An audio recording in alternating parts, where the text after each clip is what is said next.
নানান রকম যে সমস্যা, এই সমস্যাগুলোকে আমরা বিভিন্ন দেবতার নিরিখে ভাগ করে করে আমরা করি। যেমন শিবের কাছে আমরা সাধারণত প্রার্থনা করি নিজের রোগ মুক্তি কামনা। লক্ষ্মী দেবীর কাছে আমরা প্রার্থনা করি যাতে আমাদের টাকা পয়সার অভাব কখনো না হয়। অন্নপূর্ণার কাছে আমাদের প্রার্থনা যেন আমার সন্তান যেন থাকে দুধে ভাতে। ঠিক সেই রকমই আমাদের চণ্ডী, মার্কণ্ডেয় চণ্ডীকে ধরলে সেখান থেকেও আমরা অনেক রকম বাধা মুক্তি বা যশ এইসবের ওপরে আমরা কাজ করতে পারি। যেমন ধরুন, কোনো রকম কাজের যদি খুব বাধা আসে, সেই বাধা মুক্তির জন্য আমরা দুটো চণ্ডীর মন্ত্রে কাজ করি। একটা হচ্ছে সর্বা বাধা বিনির্মুক্ত ধনধান্য সুতান্বিত মনুষ্যমত প্রসাদেন ভবিষ্যতি ন সংশয়। ধনসম্পদ বৃদ্ধির জন্য লক্ষ্মী দেবীর একটা সুন্দর মন্ত্র আছে, সেটা হচ্ছে ওম শ্রীং শ্রীং শ্রীং কমলা কমলালয়ে প্রসীদ প্রসীদ শ্রীং শ্রীং শ্রীং ওম মহালক্ষ্মী নমঃ।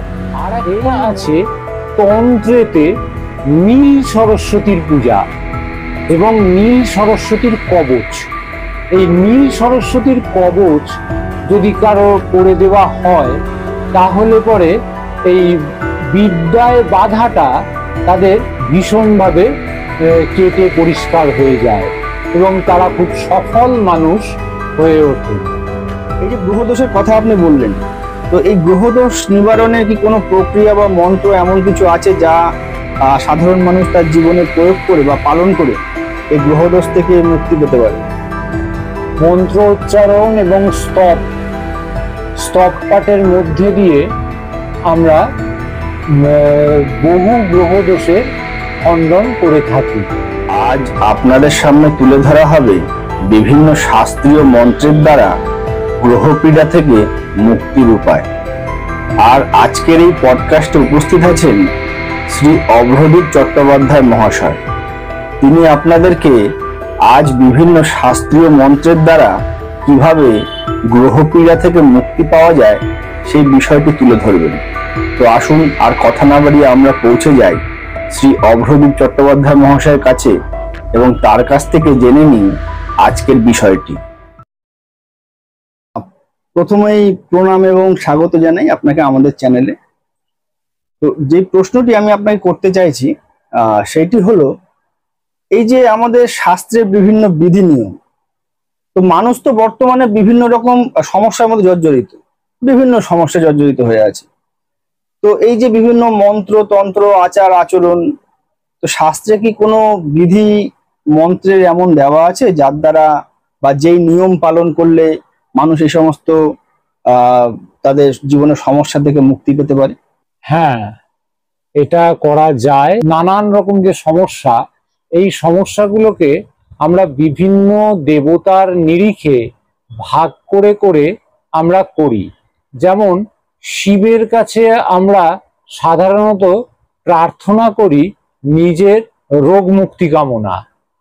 লক্ষ্মী দেবীর কাছে আমরা প্রার্থনা করি যাতে আমাদের টাকা পয়সার অভাব কখনো না হয়।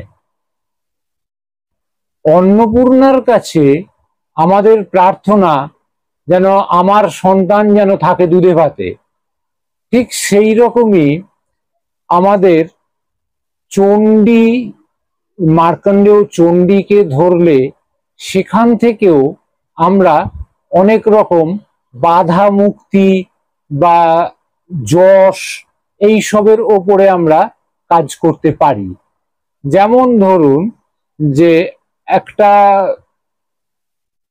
শিবের ক্ষেত্রেই বলি যে মহামৃত্যুঞ্জয় মন্ত্র, এই যে মন্ত্র, এই মন্ত্র যদি আমি নিরলস ভাবে জপ করে যেতে পারি, তাহলে আমার আর যাই হোক শরীরে রোগের প্রকোপ থেকে মহাদেব আমাকে রক্ষা করবেন। তাতে আমার রোগ জ্বালা অনেক কম হবে এবং যা হয় তার থেকে অনেক কম, এবং আমরা উপশমে থাকতে পারবো। রোগ জ্বালা থেকে আমাদের নিবৃত্তিটা মহাদেব আমাদের দেবেন। যেমন ধরুন কোন রকম কাজের যদি খুব বাধা আসে, সেই বাধা মুক্তির জন্য আমরা দুটো চণ্ডীর মন্ত্রে কাজ করি। একটা হচ্ছে সর্বাবাধা বিনির্মুক্ত ধনধান্য সুতান্বিত মনুষ্যমত প্রসাদেন ভবিষ্যতি ন সংশয়। এই মন্ত্রটা আমি পুটিত চণ্ডী পাঠ করে বা চণ্ডীর হোমেতে এই মন্ত্রটা 700 আহুতি দিয়ে যদি আমরা হোম করতে পারি, তাহলে কিন্তু আমার সর্ববাধা থেকে আমি মুক্ত হতে পারবো। আবার শত্রু ভয় থেকে বা নিজের শত্রু বিনাশের কারণে আরো একটা মন্ত্র ওখানে আছে যেটা কাজ হয়, সেটা হচ্ছে সর্বাবাধা বিনির্মুক্ত ত্রৈলোক্যেশ্বা খিলেশ্বরী এবং এই তয়া কার্য অস্মদ বৈরী বিনাশনম। এই যে ব্যাপারটা দিয়ে আমরা যদি চণ্ডীতে পুটিত পাঠ বা হোম করে থাকি, তাহলে পরে আমার শত্রু জয় আমি করতে পারবো। যদিও শত্রু জয় করার ক্ষেত্রে আমি বলি যে আমার ষড়রিপুই আমার সবচেয়ে বড় শত্রু। এই ষড়রিপুর সংযম করার যে সাধনা, সেটাই হচ্ছে শত্রু জয়ের কাজ। সেই শত্রু জয় করতে আমরা চণ্ডীকে যদি চণ্ডীর শরণাপন্ন যদি হই, তাহলে আমরা এইভাবে নিজের আত্মশত্রুর বিনাশ আমি করতে পারি। যদি আমার আত্মশত্রুকে সত্যি জয় করে থাকি, এর পরে যদি আমার অন্য কোনো শত্রু সত্যিই তৈরি হয়, তবেই তার নাশ মা করবেন। না হলে পরে আত্মশত্রুর সংযম যদি না থাকে, তাহলে পরে কিন্তু মা সে কাজ কখনোই করেন না। আচ্ছা, আরেকটি প্রধান সমস্যা যেটি মানুষের জীবনে, আমার মনে হয় প্রত্যেক মানুষের জীবনেই এই সমস্যা থেকে মুক্তির উপায় মানুষ নিরন্তর খুঁজে চলেছে, সেইটি হলো এই ধন সম্পদ উপার্জনের উপায়। মানুষ তো এখন ধন সম্পদ নিয়ে বিভিন্ন প্রবলেমের মধ্যে রয়েছে। মানুষ চাইছে যে অর্থ উপার্জন কিভাবে করা যাবে। তো এই অর্থ উপার্জনে কি এমন কোনো প্রক্রিয়া বা কোনো মন্ত্র রয়েছে আমাদের শাস্ত্রে, যেটা প্রয়োগ করে মানুষ তার জীবনে উন্নতি ঘটাতে পারবে? ধন সম্পদ বৃদ্ধির জন্য লক্ষ্মী দেবীর একটা সুন্দর মন্ত্র আছে, সেটা হচ্ছে ওং শ্রীং শ্রীং শ্রীং কমলা কমলালয়ে প্রসীদ প্রসীদ শ্রীং শ্রীং শ্রীং ওং মহালক্ষ্মী নম। এই মন্ত্রটা যদি রেগুলার জপ করা যায়, তাহলে পরে আমাদের ধন সম্পদের উন্নয়ন ঘটে। এবং শুধু তাই নয়, এমন অনেক অনেক রকমের সমস্যার সমাধানে মন্ত্র আমাদের বিশেষভাবে কাজ করে। তো এই মন্ত্রটি কতবার করে পাঠ করতে হবে? 108 বার করে পাঠ করলেই হবে। 108 বার করে জপ করা বিশেষ জরুরি। এছাড়া যদি সে সংখ্যা না রেখে সমস্ত কাজের ফাঁকে ফাঁকে সময়ের মধ্যে দিয়ে সে যদি মনে মনে এই মন্ত্র রেগুলার জপ করে যায়, তাহলে তার কাজ খুব শীঘ্রই ফলে যায়। মানে আপনি ধরুন বাসে করে যাচ্ছেন, বাসে করে বসে আছেন বা জানলার বাইরের দিকে না তাকিয়ে আপনি চুপ করে বসে থেকে থেকে মনে মনে ওই মন্ত্রটা আওড়ে যাচ্ছেন। আপনাকে সংখ্যা রাখতে হচ্ছে না, কিন্তু মনে মনে ওই চিন্তনের মধ্যে ওই মন্ত্রটা আপনার ঘুরপাক খাচ্ছে। এটা যদি আপনি করতে পারেন তাহলে দেখবেন যে ওই জপের সঙ্গে এটা যুক্ত হয়ে আপনার সফলতাটা অনেক বেশি তাড়াতাড়ি আসছে। আচ্ছা, ঠিক সেই রকম অনেকের ক্ষেত্রে এই যে যেমন ছেলে মেয়েদের বিয়ে হয় না, তাইতে কিছু কিছু বগলামুখীর মন্ত্র আছে, যে মন্ত্র আমি এখানে আর উল্লেখ করছি না। এই সমস্ত মন্ত্রে কাজ করে দিলে পরে তাদের বিয়ের বাধা কাটে। আচ্ছা, এবং তাইতে তাদের সুপাত্রে পাত্রস্থ করা যায়। এইগুলো সমস্ত আছে আমাদের শাস্ত্রের মধ্যে। এই ধরনের অনেক কিছুই রয়েছে, সবই এই প্রার্থনামূলক মন্ত্র। যে প্রার্থনামূলক মন্ত্রগুলো আমাদের জীবনে অনেক কিছু কাজ দেয়। মানুষের উচ্চশিক্ষায় বিভিন্ন রকম বাধা বিপত্তি আসে, তো সেই সমস্ত বাধা বিপত্তির থেকে মুক্তি কি কোনো উপায় বা মন্ত্র রয়েছে? উচ্চশিক্ষায় বাধার মুক্তির জন্যে আমরা দু তিন রকম কাজ করে থাকি। প্রথম কথা, যে যার উচ্চশিক্ষায় বাধা রয়েছে সে যদি ব্রাহ্মণ সন্তান হয় তাহলে তার উপনয়ন হয়েছে। উপনয়নের পর যে গায়ত্রী মন্ত্রটা সে পায়, সেই গায়ত্রী মন্ত্রটা যদি সে নিয়মিত ত্রিসন্ধ্যা করতে পারে জপ, তাহলে সেই মন্ত্র জপের মধ্যে দিয়ে তার একটা ধী শক্তির বৃদ্ধি ঘটে, এবং এই ধী শক্তির বৃদ্ধি ঘটার মধ্যে দিয়ে তার উচ্চশিক্ষায় বাধা কমে।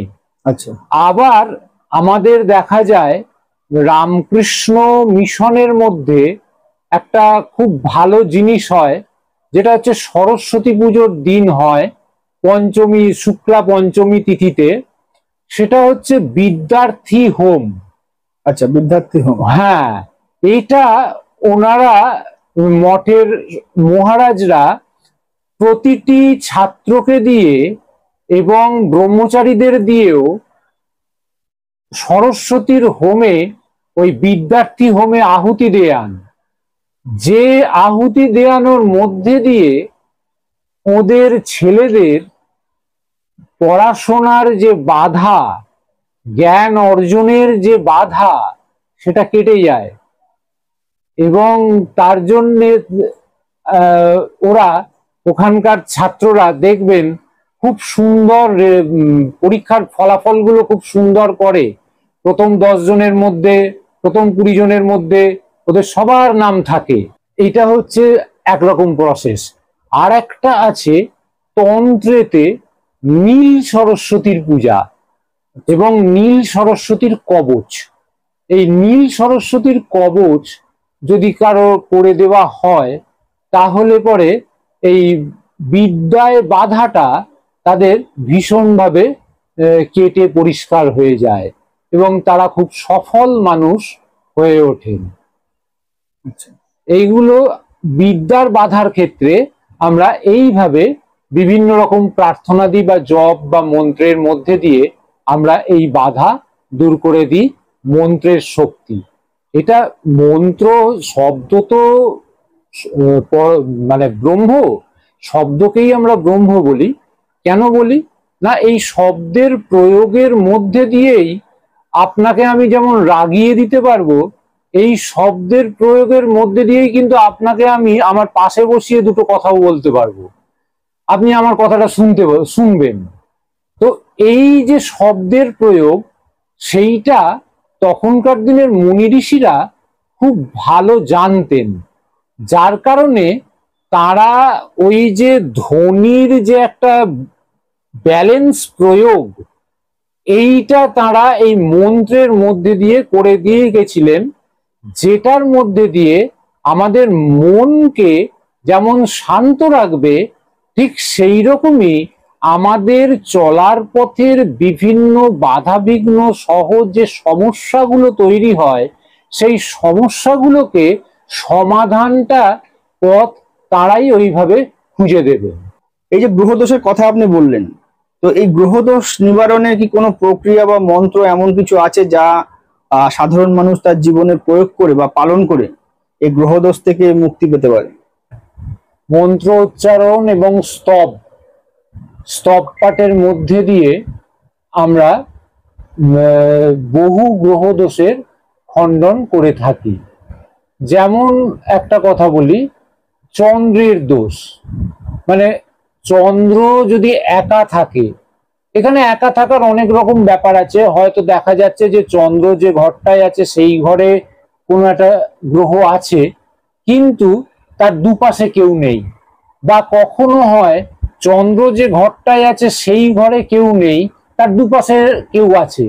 কখনো হয় চন্দ্র যে ঘরটায় আছে সেই ঘরে কেউ নেই, তার এক পাশে গ্রহ আছে আর এক পাশে কেউ নেই। আচ্ছা, তো এই রকম যে চন্দ্রের একাকিত্ব, এই চন্দ্রের একাকিত্ব দরুন একটা মানসিক রোগের শিকার মানুষ হয়, এবং সেই মানুষ ভীষণ ঠকে, বহু মানুষের কাছে ঠকে, বহু মানুষের কাছে প্রতারিত হয়।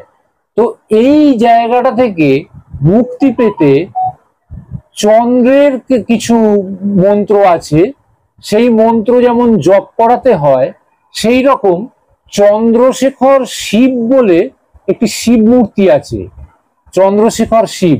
আচ্ছা, তো সেই শিব মূর্তিতে যদি রোজ একটা মন্ত্র আছে, চন্দ্রশেখর চন্দ্রশেখর চন্দ্রশেখর পাহি মাম, চন্দ্রশেখর চন্দ্রশেখর চন্দ্রশেখর রক্ষমাম, এইটা বলে যদি চন্দ্রশেখর শিবকে ঘি মাখিয়ে দুধ দই দিয়ে স্নান করানো যায়, তাহলে চন্দ্রের বাধা কাটে, চন্দ্রের দোষ কাটে, চন্দ্রের যে চন্দ্র জনিত যে ক্ষয়, সেই ক্ষয় থেকে মুক্ত হওয়া যায়।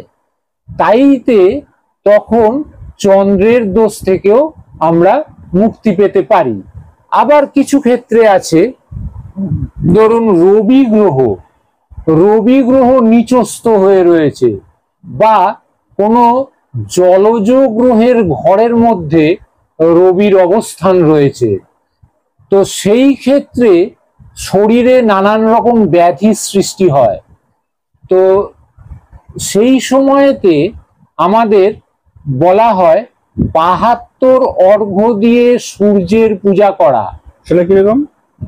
সূর্যের অর্ঘ্য কুশিতে ৭২টা কুশিতে সাজাতে হয়। আচ্ছা, হ্যাঁ, ৭২ আর ২ ৭৪টা কুশি লাগে। প্রথম এবং শেষটা অমন্ত্রক থাকবে, আর বাকিগুলোতে মন্ত্র পড়ে পড়ে ওই অর্ঘ্য সূর্যকে দান করতে হয়। এবং ওই কুশিগুলো সহ ওই ৭২ আর ২ ৭৪টা কুশি পরপর সাজিয়ে সূর্যের পূজা করে অর্ঘ্য দান করে সূর্যজনিত যে সমস্ত রোগ, সেই রোগ থেকে নিষ্কৃতি পাওয়া যায়। আচ্ছা, আবার